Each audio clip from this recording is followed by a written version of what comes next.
اعوذ باللہ من الشیطان الرجیم. میں یہاں سے شروع کر رہا ہوں. آیت نمبر 10 ہے سورۃ الاعراف. سورۃ الاعراف آپ کو نہیں معلوم تو 7ویں سورت ہے, سورہ نمبر 7, اور یہ ہے آیت نمبر 10, 10ویں آیت. وَلَقَدْ مَكَّنَّاكُمْ فِي الْأَرْضِ وَجَعَلْنَا لَكُمْ فِيهَا مَعَايِشَ قَلِيلًا مَا تَشْكُرُونَ. ہم نے تمہیں زمین میں تمکین دی. اللہ تعالیٰ نے فرمایا, اللہ تعالیٰ نے ہمیں تمہیں زمین میں تمکین عربی میں کہتے ہیں سیٹل ہو جانے کو, اسٹیبلش ہو جانے کو, اور اسٹیبل ہونے کو.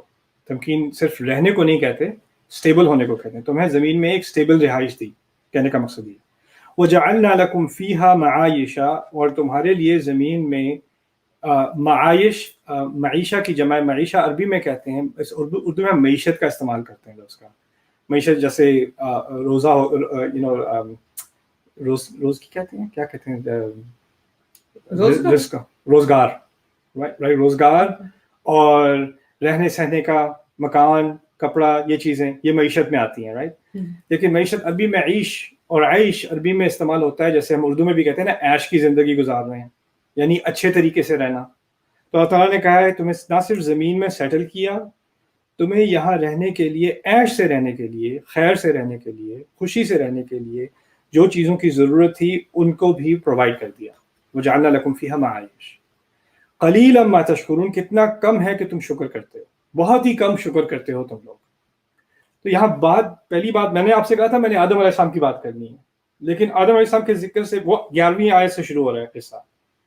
لیکن اس آیت کے شروع ہونے سے پہلے ہی اللہ تعالیٰ نے کہا زمین پہ تمہیں اتنی نعمتیں دی گئی ہیں اور تمہیں اسٹیبل زندگی دی گئی ہے اور تم اس کا شکر ادا ہی نہیں کرتے.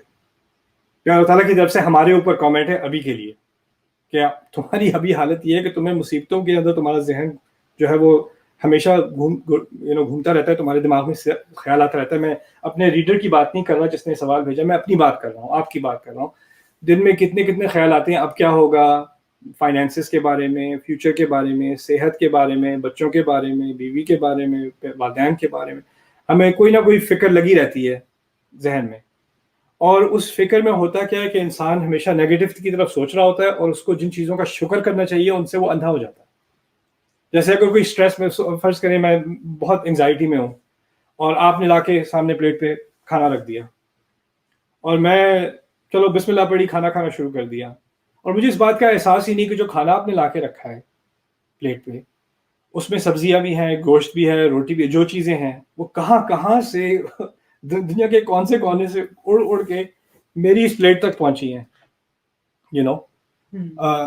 سو فَلْيَنْظُرِ الْإِنسَانُ إِلَىٰ طَعَامِهِ أَنَّا صَبَبْنَا الْمَاءَ صَبًّا ثُمَّ شَقَقْنَا الْأَرْضَ شَقًّا فَأَنبَتْنَا فِيهَا حَبًّا وَعِنَبًا وَقَضْبًا وَزَيْتُونًا وَنَخْلًا وَحَدَائِقَ غُلْبًا وَفَاكِهَةً وَأَبًّا مَتَاعًا لَكُمْ وَلِأَنْعَامِكُمْ. انسان کو دیکھنا چاہیے اپنے کھانے کی طرف کہ ہم نے پہلے آسمان سے پانی گرایا, پھر اس کے بعد زمین سے چیزیں ہوگی. کہانی کہاں سے شروع ہو رہی ہے اور کہاں کہ میری پلیٹ تک پہنچی, رائٹ. اور پھر وہ بھی جب کھانا کھا رہا ہو, اچھا اس میں نمک کم ہے.